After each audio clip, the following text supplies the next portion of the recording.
માત્ર ને માત્ર સ્તનપાન કરાવવામાં આવે તેની ખાતરી કરવી. આપણા વિસ્તારમાં કયા કયા રીત રિવાજો છે? શું 6 માસ કરતાં નાના બાળકોને માતાના ધાવણ ઉપરાંત નીચેનામાંથી કોઈ વસ્તુ આપવામાં આવે છે? સાદું પાણી, ઉકાળેલું પાણી, ચા, જ્યુસ, ફળોનો રસ, પ્રાણીજન્ય દૂધ, ફોર્મ્યુલા દૂધ, પાવડરવાળું દૂધ, ડબ્બાનું દૂધ, અન્ય કોઈ પ્રવાહી, બિસ્કિટ, અન્ય કોઈ પણ ખાવાની વસ્તુ? શું એવી કોઈ માતા છે કે જે પોતાના બાળકને જરા પણ સ્તનપાન કરાવી શકતી નથી અને બાળકને અન્ય દૂધ આપવામાં આવે છે? છેલ્લા 1 વર્ષમાં જીવિત જન્મેલા બાળકોમાંથી આવી કેટલી માતા જોવા મળી છે? આપણા વિસ્તારમાં કયા કયા રીત રિવાજો છે? આપણા સમુદાયમાં એવી કેટલી માતા છે કે જે બાળકને 1 વર્ષ સુધી સ્તનપાન કરાવે છે અને એવી કેટલી માતા છે જે બાળકને 2 વર્ષ સુધી સ્તનપાન કરાવે છે? કેટલા બાળકોને 6 માસ સુધી માત્ર ને માત્ર સ્તનપાન જ કરાવવામાં આવે છે? પ્રથમ 6 માસ દરમિયાન માતાના દૂધ સિવાય અન્ય શું આપવામાં આવે છે? કેટલા બાળકોને બોટલ દ્વારા દૂધ આપવામાં આવે છે? 6 માસ સુધી માત્ર ને માત્ર સ્તનપાન જ કરાવવું શા માટે જરૂરી છે?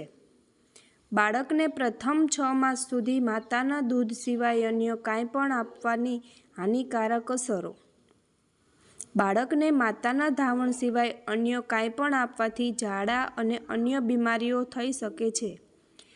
તેના બહારનું કંઈ પણ આપવાના કારણે જન્મના પહેલા કેટલાક મહિનાઓમાં બાળકને ઝાડા જેવી બીમારીઓ વારંવાર થાય છે, જેનાથી બાળકો કુપોષિત થઈ જાય છે અને તેનું મૃત્યુ થવાની સંભાવના વધી જાય છે. આવા મૃત્યુની સંખ્યા ઘટાડી શકાય છે જો બાળકને માત્ર ને માત્ર સ્તનપાન કરાવવામાં આવે. જે બાળકને માતાના દૂધ સિવાયના પ્રવાહી આપવામાં આવે તે બાળકો સ્તનપાન ઓછું કરે અને તેના કારણે માતાને આવતા ધાવણમાં પણ ઘટાડો થાય છે. જે માતાને માત્ર સ્તનપાન જ કરાવતી હોય ત્યાં સુધી તેણે માસિક સ્રાવ શરૂ થવાની કે જલ્દી સગર્ભા થવાની સંભાવનાઓ ઓછી રહે છે. જો બાળકને અન્ય પ્રવાહી આપવાનું શરૂ કરે તો પ્રસૂતિની તરત બાદ ફરીથી સગર્ભા થવાની સંભાવના વધી જાય છે. પ્રથમ 6 માસ સુધી બાળકને માત્ર ને માત્ર સ્તનપાન કરાવવાના ફાયદા નીચે મુજબ છે. 6 માસ સુધી બાળકના વિકાસ માટે માતાના ધાવણમાંથી મળતા પોષક તત્વો પૂરતા હોય છે. માતાના ધાવણમાં પૂરતા પ્રમાણમાં હોય છે. બાળકની પાણીની જરૂરિયાત પૂરી કરે છે. માતાના દૂધમાં 10માંથી 9 ભાગમાં પાણી જ હોય છે. જો બાળકને તરસ લાગે તો તરસ્યું હોય તો તેને પાણીના બદલે માતાનું દૂધ આપવું ફાયદાકારક રહેશે, કારણ કે તે સ્વચ્છ હોય છે.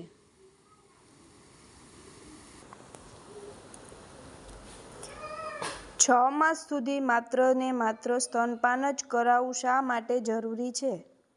પ્રથમ 6 માસ દરમિયાન બાળકને માતાના દૂધ સિવાય અન્ય કોઈ વસ્તુ આપવાનું શું ગેરફાયદા છે? શું 6 માસ સુધી માત્ર માતાનું ધાવણ બાળક માટે પૂરતું છે? જો ઉનાળામાં બાળકને તરસ લાગે તો શું તેને પાણી આપવું યોગ્ય છે? આપણે માતાને માત્ર ને માત્ર સ્તનપાન કરાવવા માટે કેવી રીતે સમજાવીશું અને તૈયાર કરીશું? નાટક ભજવવા માટેની સૂચનાઓ. એક સ્વયંસેવકને 4 મહિનાના બાળકની માતાની ભૂમિકા ભજવવા કહો કે જે પોતાના બાળકને સ્તનપાન ઉપરાંત ગાયનું દૂધ બોટલથી પીવડાવે છે. બીજા સ્વયંસેવક આંગણવાડી કાર્યકર અથવા આશાની ભૂમિકામાં ભજવશે. એક માતાના ઘરનું દ્રશ્ય. આંગણવાડી કાર્યકર આશા ઘર મુલાકાત કરે છે તેનું દ્રશ્ય. આંગણવાડી કાર્યકર માતાને માત્ર ને માત્ર સ્તનપાન કરાવવા સમજાવે છે. બાકી સહભાગીઓ આ વાતચીતને જોશે અને સાંભળશે તથા નાટક પૂર્ણ થયા બાદ આંગણવાડી કાર્યકર માતાને સમજાવવાનું કામ વધારે અસરકારક રીતે કેવી રીતે કરી શકે તે બાબતે પોતાના વિચારો બધાને કહેશે.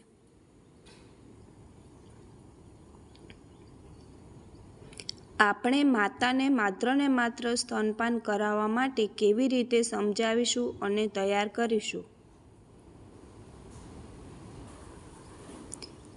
કેમ ઘણી બધી માતાઓ પોતાના બાળકને માત્ર ને માત્ર સ્તનપાન નથી કરાવતી? માત્ર અને માત્ર સ્તનપાન ન કરાવવાના સર્વસામાન્ય કારણો અને તેના જવાબ. કારણો: ખૂબ ગરમીના કારણે બાળકનું ગળું સુકાઈ જશે એટલે તેને પાણી પીવડાવવું જરૂરી છે. તો સાચો જવાબ: માતાના ધાવણમાં 10 માંથી 9 ભાગમાં પાણી હોય છે. જો બાળકને તરસ લાગે તો તેને વારંવાર સ્તનપાન કરાવો. જો તમને ખૂબ જ ગરમી લાગતી હોય તો તમે પોતે વધુ પ્રમાણમાં પાણી પીવો. તમારા બાળકને જેટલું પાણી જોઈતું હશે તેટલું તેને તમારા ધાવણમાંથી મળી જશે. કારણ: મારું દૂધ મારા બાળક માટે પૂરતું નથી. જો બાળક 1-2 માસથી નાનું છે. સાચો જવાબ: મહેરબાની કરીને તમારા બાળકને સ્તનપાન કરાવો. હું તેમનું અવલોકન કરવા માંગુ છું. બાળકને પકડવા તથા છાતી સાથે લગાડવા સંદર્ભે ભૂલ હોય તો તે સુધારવા માટે મદદ કરો. જો સ્તનપાન કરાવવાની સાચી રીત હોય તો કોઈ સમસ્યા નથી. માતાને આશ્વાસન આપો. નીચે જણાવ્યા મુજબ માત્ર ને માત્ર સ્તનપાન જ શરૂ રાખવા જણાવો. મારું દૂધ મારા બાળક માટે પૂરતું નથી. બાળક 1 મહિનાથી મોટું છે. શું તમને આ વાત સાચી હોવાની ખાતરી છે? જો તમારું બાળક સ્તનપાન કરાવ્યા બાદ સંતુષ્ટ જણાતું હોય, દિવસમાં કેટલી વખત પેશાબ કરતું હોય, તેનું વજન વધી રહ્યો હોય અને ક્રિયાશીલ તથા રમતિયાળ હોય તો તેનો અર્થ એ છે કે તેને જેટલા દૂધની જરૂરિયાત છે તેટલું દૂધ મળી રહ્યું છે. તેમ છતાં જો તમને એવું લાગતું હોય કે તમને ધાવણ આવતું નથી, તો પ્રાણીઓનું દૂધ કે પાવડરવાળું દૂધ તમારી પોતાની રીતે શરૂ ના કરો. કારણ કે માતાના પોતાના ધાવણ સિવાય અન્ય કોઈપણ દૂધ આપવાનું શરૂ કરો તો વાસ્તવમાં માતાના સ્તનમાં બનતા દૂધનું પ્રમાણ ઘટે છે. દિવસ દરમિયાન હું કામ પર જતી હોવાથી મને સ્તનપાન કરાવવાનો સમય મળતો નથી. પ્રયત્ન કરીને તમારા બાળકને પણ તમારી સાથે કામ પર લઈ જાઓ. સમયાંતરે તમારા બાળકને સ્તનપાન કરાવતા તમારા રોજગારદાતા પણ તમને રોકી ના શકે. જો તમે તમારા બાળકને કામ પર લઈ જઈ શકો તેમ ના હોય તો મોટા કપમાં સ્તનનું દૂધ બહાર કાઢો અને જે કોઈપણ બાળકની ઘરે સંભાળ લેતું હોય કે તમે ઘરે ન હોય ત્યારે તેને ચમચીથી દૂધ પીવડાવી શકે છે. રાત્રે પણ વારંવાર સ્તનપાન કરાવવાનું ન ભૂલો. તેનાથી પૂરતા પ્રમાણમાં દૂધ બનતું રહેશે.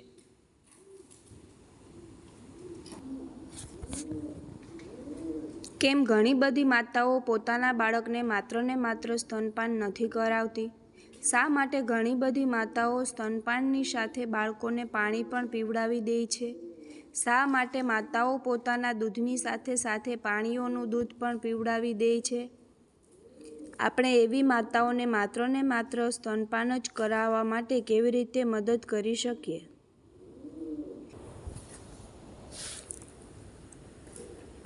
માતાઓ બાળકને માત્ર ને માત્ર સ્તનપાન જ કરાવે તે આપણે કેવી રીતે સુનિશ્ચિત કરી શકીએ? પ્રથમ 6 માસ દરમિયાન બાળકને દરરોજ માત્ર ને માત્ર સ્તનપાન જ કરાવવાનું છે.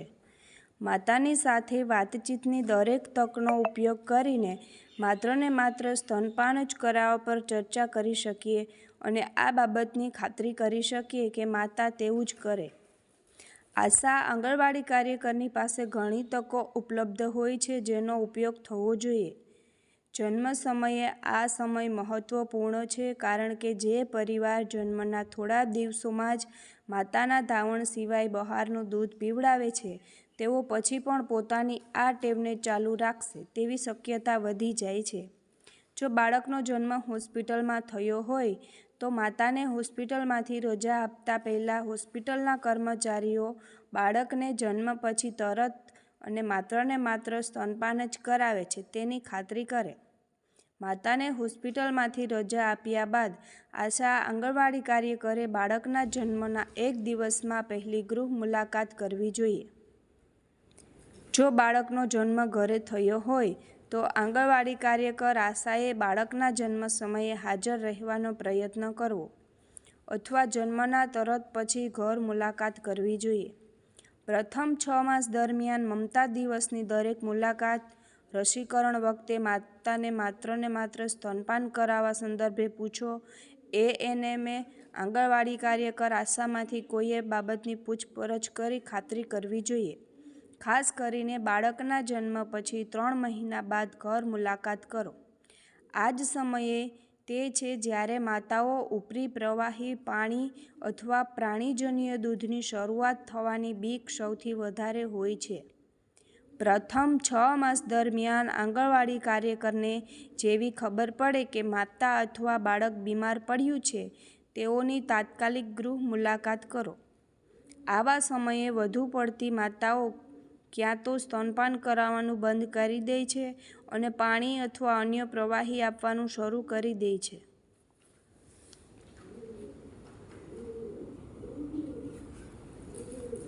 માતાઓ બાળકને માત્ર સ્તનપાન જ કરાવે તે આપણે કેવી રીતે સુનિશ્ચિત કરી શકીએ? પ્રથમ 6 માસ દરમિયાન ક્યારે યોગ્ય સમય હોય જ્યારે માતાને સલાહ આપી શકાય છે?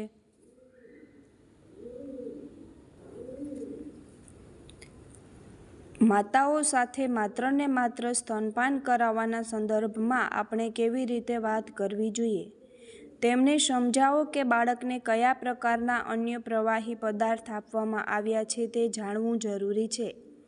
ફક્ત તે પૂછવું કે શું તમે તમારા બાળકને માત્ર સ્તનપાન કરાવો છો તે પૂરતું નથી. એટલું પૂછવાથી જ જવાબ મળી જશે કે તે જરૂરી નથી. જો માતા માત્ર સ્તનપાન સિવાય કંઈ અન્ય પદાર્થ બાળકને આપતી હોય તો તમે તેણીને શું અને કઈ સલાહ આપશો? સમજાવો કે અમુક કેસ એવા પણ હશે જ્યાં માતા તમારી વાત પહેલેથી જ વખતમાં માનવા માટે ના પાડી દેશે, પરંતુ પોતાની વાત વારંવાર સાતત્યપૂર્ણ રીતે જણાવવી અને સાથે જ માતાને જરૂરિયાત અનુસાર સતત મદદ કરવાથી મોટાભાગની માતાઓ અન્ય પ્રવાહી આપવાનું બંધ કરીને તેના બાળકોને માત્ર સ્તનપાન કરાવવા તરફ આગળ વધશે. માતાઓની સાથે માત્ર સ્તનપાનના સંદર્ભમાં કેવી રીતે વાત કરવામાં આવે છે? આપવામાં આવેલા પ્રશ્નો પૂછીને જાણો કે માતાના દૂધ સિવાય અન્ય કોઈ વસ્તુ આપવામાં આવી છે. જાણવાનો પ્રયત્ન કરો કે બાળકને માતાના દૂધ સિવાય શું અને કયા કારણોસર આપવામાં આવેલ છે. જાણવાનો પ્રયત્ન કરો કે શું માતાને કોઈએ આવું કરવાની સલાહ આપી છે. માત્ર સ્તનપાન આપવાના ફાયદા સમજાવો. પહેલા 6 માસમાં સ્તનપાન સિવાય બાળકોને અન્ય કોઈ વસ્તુ આપવાનું નુકસાન સમજાવો. માતાને સલાહ આપો કે કેટલા દિવસો અન્ય કોઈપણ વસ્તુ ના આપે. માત્ર સ્તનપાન કરાવીને ફરક જુએ. ફરીથી જઈને જુઓ કે માતા તમારી સલાહ અનુસરે છે કે નહીં. સમજાવો કે બાળક જ્યારે 6 મહિનાથી મોટું થઈ જાય ત્યારે જ તેને ઉપરી આહાર આપવાની શરૂઆત કરવી જોઈએ, પરંતુ 6 મહિના પહેલાં નહીં.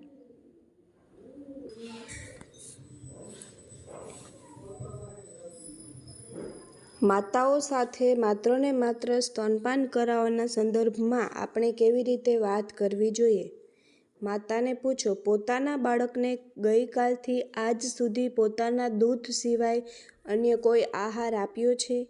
સાદું પાણી, ઉકાળેલ પાણી, ચા કે કોફી, ફળોનો રસ, ગાય-બકરીનું દૂધ અથવા દહીં, પાવડર કે ડબ્બાનું દૂધ, અન્ય કોઈ ખાવાની વસ્તુ? જો બાળકને બોટલ દ્વારા દૂધ પીવડાવવામાં આવે તો શું થશે? બોટલ દ્વારા દૂધ પીવડાવવાનું શું નુકસાન છે? બોટલ અને તેની ડીટડીઓને યોગ્ય રીતે સાફ કરવા ખૂબ જ મુશ્કેલ હોય છે. દૂધનો થોડો ભાગ બોટલના કોઈ ખૂણામાં રહી જાય અને તેને સાફ કરવું ખૂબ જ મુશ્કેલ હોય છે. બીમારી ફેલાવનાર જંતુઓ આવા ખૂણાઓમાં સરળતાથી વિકસે છે અને તે બાળકના પેટમાં જાય છે. તેના કારણે બાળકમાં ઝાડા અને તાવ જેવી ગંભીર બીમારીઓ થઈ શકે છે. આવી બીમારીઓથી બાળકનું મોત થઈ શકે છે. ભારત દેશમાં હજારો બાળકો અસ્વચ્છ બોટલોમાંથી દૂધ પીને આવી બીમારીઓથી કુપોષિત થઈ જાય છે અને મોતને ભેટે છે. જો લાંબા ગાળાથી બોટલ દ્વારા દૂધ પીવડાવવાનું ચાલી રહ્યું હોય તો આપણે શું કરીશું? બોટલ દ્વારા ખોરાક આપવાનું તરત જ બંધ કરો.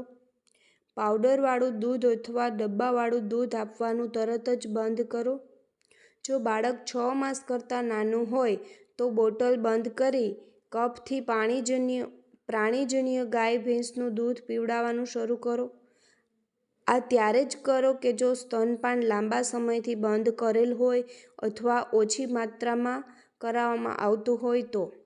જો સ્તનપાન સંપૂર્ણ બંધ કરી દેવામાં આવ્યું હોય અને બાળક 6 માસ કરતાં મોટું હોય તો તરત જ પૂરક ખોરાક શરૂ કરો અને પ્રાણીજન્ય દૂધ કપ વડે આપવાનું ચાલુ રાખો.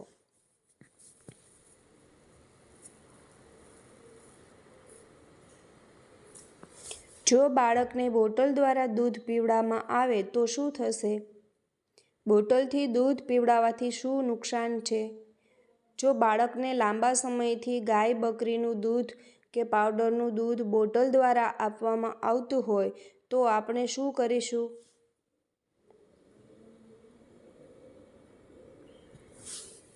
એક્શન પોઈન્ટ: એ બાબતની સમજ આપો કે હવે આપણે સત્રના અંત તરફ જઈ રહ્યા છીએ અને હવે આપણે તેનો સાર રજૂ કરીશું.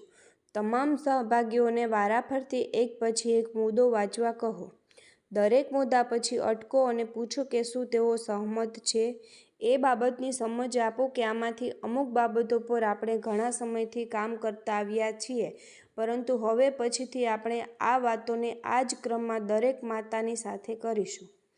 એ બાબતની સમજ આપો કે તમે સુપરવાઇઝર વ્યક્તિગત દરેક કાર્યકર સાથે આ મુદ્દા પર આવનાર કેટલાક મહિનાઓ સુધી સમીક્ષા અને ચર્ચા કરતા રહેશો, જેથી તેને જાણી શકાય કે આ મુદ્દાઓનું યોગ્ય રીતે અમલીકરણ થઈ રહ્યું છે કે નહીં.